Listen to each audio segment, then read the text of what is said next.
আমরা এমন একটা মানুষ, যুদ্ধ আমাদের কথা অন্যের। কারণ আমরা কষ্ট করি, কিন্তু আমাদের কথা কয় নানান মানুষে। কিন্তু কেউ কারো দুঃখ কখনো ভাগ করে নেয় না, একবার ভাবারও চেষ্টা করে না যে তারে যে আমরা একটা কথা আঘাত দিয়ে কই বা আঘাত করে কথাগুলি কই, এই কথাটা কি ঠিক না আজবে ঠিক, এটা কখনোই ভাবে না। কারণ কষ্টের সাথে যারা যুদ্ধ করে চলে না, তাদের একটা যুদ্ধর একটা থাকে, আইডিয়া থাকে। আর যারা যুদ্ধ না করে তাদের কোনো আইডিয়া থাকে না। যেমন আমরা এখানে কাজ করি, পরের কাজ করি, প্রতিনিয়ত আমরা কি হই না হই আমরাই বুঝি, আর আমাদের উপর আল্লাহই বুঝে যে আমাদের কত কষ্ট বা কত কষ্ট না। কিন্তু আমাগো নিয়ে একটা কথা কইতে মানুষের ভাবা উচিত যে কে কি করে।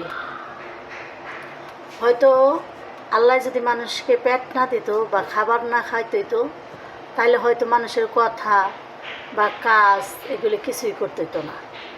জীবনে মানুষের কত কষ্ট, কতভাবে, কত আল্লাহ তাআলা কতভাবে মানুষকে রাখছে তা কোয়ার মতো না।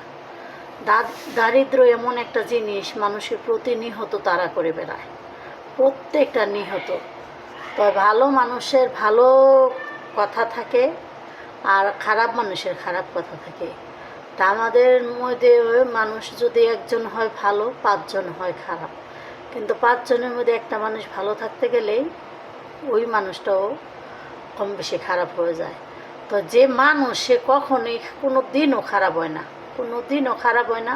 হে একবার হইলেও ভাবে মানুষ কী করার লাগে। এই যে দেখেন তো, আমরা কাজ করতে আসছি না, এখানে বৈশা ঘুমাইতে আসছি। দেখেন তো, এই যে দেখেন তো, এগুলা কি আমরা কাজ করি না? এগুলো আমাদের কাজ না, এগুলা কাজ না। এই যে এগুলা রান্না বাড়া করলাম, এই যে দেখেন কাজ, রান্না চুলা এখনও আছে, 3-4টা করে চুলা ধরা নয়। আমাদের কত মানুষ কত কথা বলে, এইগুলা আমরা এখন কাজটা সারুন, ঘর দরজা পরিষ্কার করা সমস্ত কাজই আমাদের করতে হয়। তবে আমাদের মানুষ এত কথা বলে, তো সেই কথাগুলি শুনতে মাঝে মধ্যে খারাপ লাগলেও না, এক এক সময় কথার জবটা না দিতে পারি না, দিতে হয়। কারণ যারা আজকাল বাজারে কর্ম করে খায়, যে মেয়ে হোক ছেলে হোক, কষ্ট ছাড়া মিষ্ট মেলে না, কষ্ট করলেই মিষ্ট মেলে। আর কথায় আছে, সর্ষা টুকালে বেল হয়, সর্ষাটা টুকাইতে টুকাইতে বেল হয়।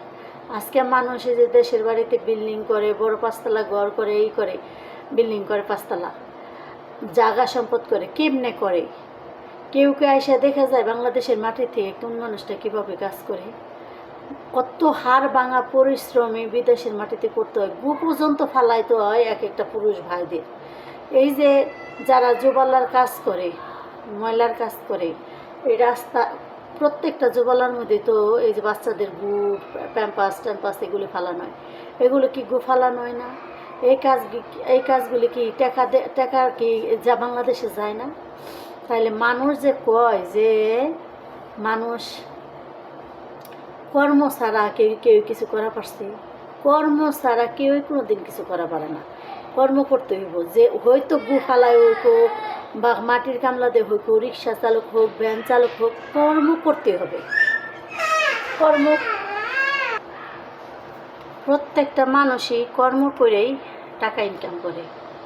কিন্তু কোন টাকাটা লেখা আছে মেতর, কোন টাকাটা লেখা আছে যে টাকাটা গু ফালায় আনছে, কোন টাকাটা লেখা আছে যে অবৈধ পয়সা। মানুষরে অনেক কিছু বলে। বিদেশ আসলেই মানুষ খারাপ হয়ে যায়, ছেলে হোক বা মেয়ে হোক খারাপ হয়ে যায়? কখনোই না। যার যার মন বাংলাদেশের মাটিতে খারাপ নাই। দেখেন তো, কর্ম ছাড়া বাংলাদেশের মাটিতে কে 2 মুঠো ডাল ভাত খেয়ে বেঁচে বাঁচতেছে? হয়তো সে যে কোনো কর্ম করতেছে, রিক্সা চালক, যে কোনো কর্ম করতেই হবো। আল্লাহ কি গড়ায় সে খাওয়ান দিয়ে যায় না? আল্লাহ কয় যে কর্ম করো, তুমিও ছিলা হইলে আমি না, এটা কয়।